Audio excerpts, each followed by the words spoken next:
Wake up the whole world. Now is the high time to awake out of sleep. Today I'm going to show you the seed of the new world order and also the mark of the beast that they already have. All they have to do is enforcing their law. The whole thing is tied with religion. That's why Revelation chapter 13 verse 17, the Bible says no one can buy or sell. Notice. It's a great honor for me. Thank you so much. Friends, I'm going to give you a little history and then I will tell you the power behind the scene, the new world order. Constantine was the one who united the church and stayed together. Notice, during dark ages, pagan Rome, when he marched them to Tiber River, they said they was baptized. So when they came to the church, they was idol statue worshippers. So when they brought their statues in Roman Catholic Church, they start naming them Christian name, Jupiter and all this thing. They call them Peter and Rosary and all this paganism that they brought to Roman Catholic Church. And some of the Christians they don't like, so they protest against. That's why they call them Protestants or Protestant. So they set up their Jesuit order during 1500. The reason they said their Jesuit order is to destroy the Christians that they protest against their paganism. They also infiltrate the state to control the whole world. The Jesuits, they created Masons, and now they got Skull and Bones, Illuminatis, all them secret societies, friends.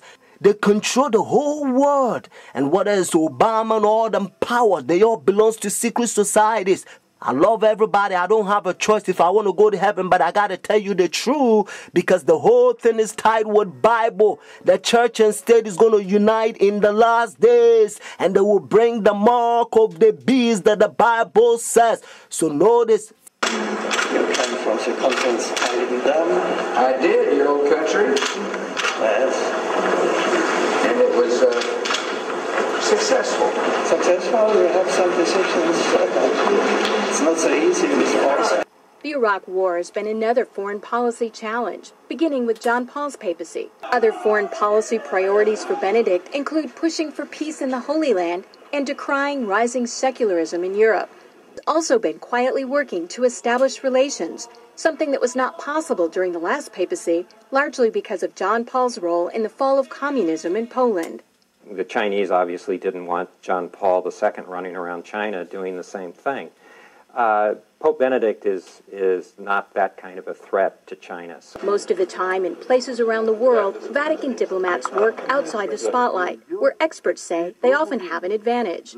Some question how much government leaders of today truly listen to what the Pope has to say. And that, observers say, is a moral authority that can't be measured by economic strength or military divisions. A moral authority Benedict hopes to draw upon when meeting with U.S. officials and speaking before the United Nations.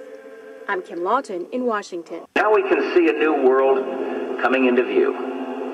A world in which there is the very real prospect of a new world order. Pope Benedict XVI is calling for a new world financial order. A document entitled Charity and Truth was released just hours before the G8 summit. Friends, the Jesuit order, they also infiltrate every religion, especially Sunday churches. That's why Revelation chapter 17 called this power whore. Notice, the mother of harlot. Jesus Christ is the one who died for the whole world and he's drawn everybody to himself. But this power, they don't want you to go to Jesus Christ. They want you to go to them and confess your sin to them. So notice what Revelation chapter 18 says. And they also infiltrate the kings, presidents. So notice. And he cried mightily with a strong voice, saying, Babylon the great is fallen and is fallen, and is become the habitation of devils, and the hole of every foul spirit, and the cage of every unclean and hateful bird.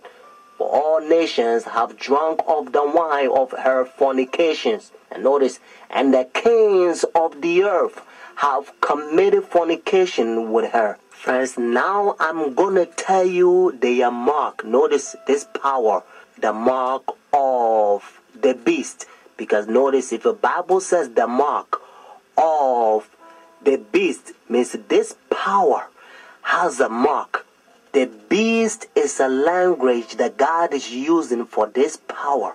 And they themselves, they says in their own book, the book of Catechism, the old version, notice, they says Sunday worship is their mark of authority.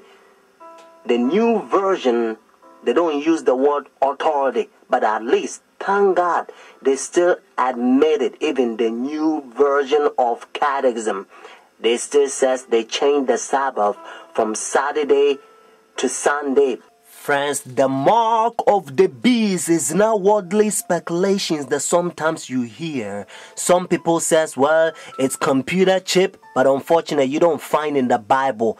And some people says, it's 666. But according to Revelation 13 verse 18, actually 666 help you to find the beast.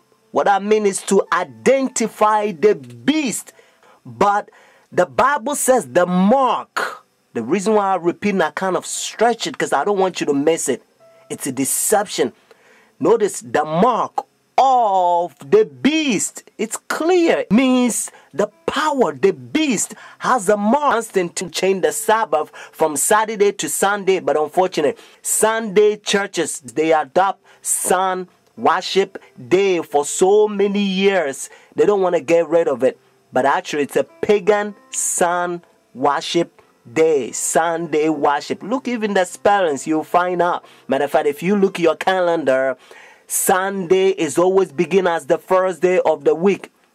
Unfortunately, they will skip, and some people, they don't know, they will count Monday as the first day of the week, because according to Revelation chapter 12 verse 9, the devil will deceive the whole world. So it's a deception. So a lot of people, the devil, he's in the process blinding the people, including the Christendom. Friends, if you go to church Sunday, notice the first day church, now you don't have the mark of the beast according to Revelation 14 and 13 unless the law it's enforced.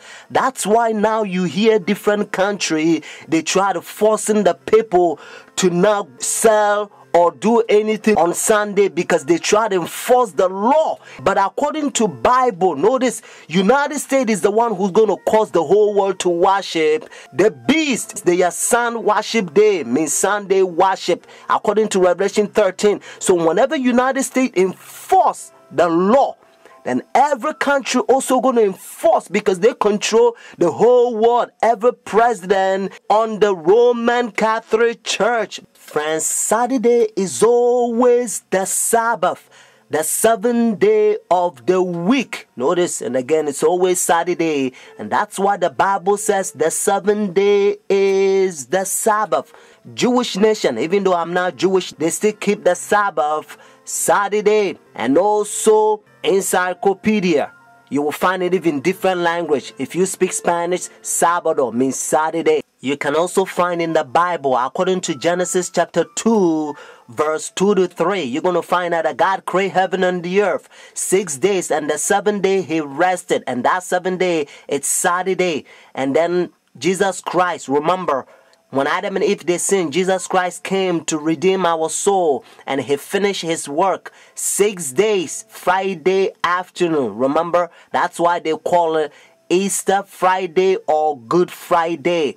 It says it is finished Friday, and then he rested Saturday, just like he rested Genesis chapter 2 verses 1 to 3.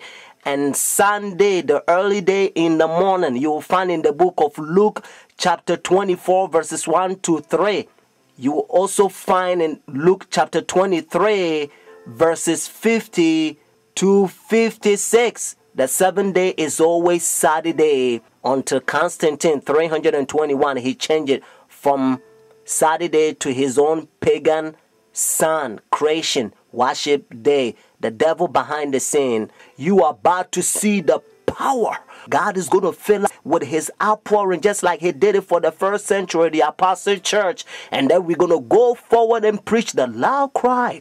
The third angel's message. We're going to protest against their pagan sun worship day. Means their Sunday worship. And then Jesus Christ will come.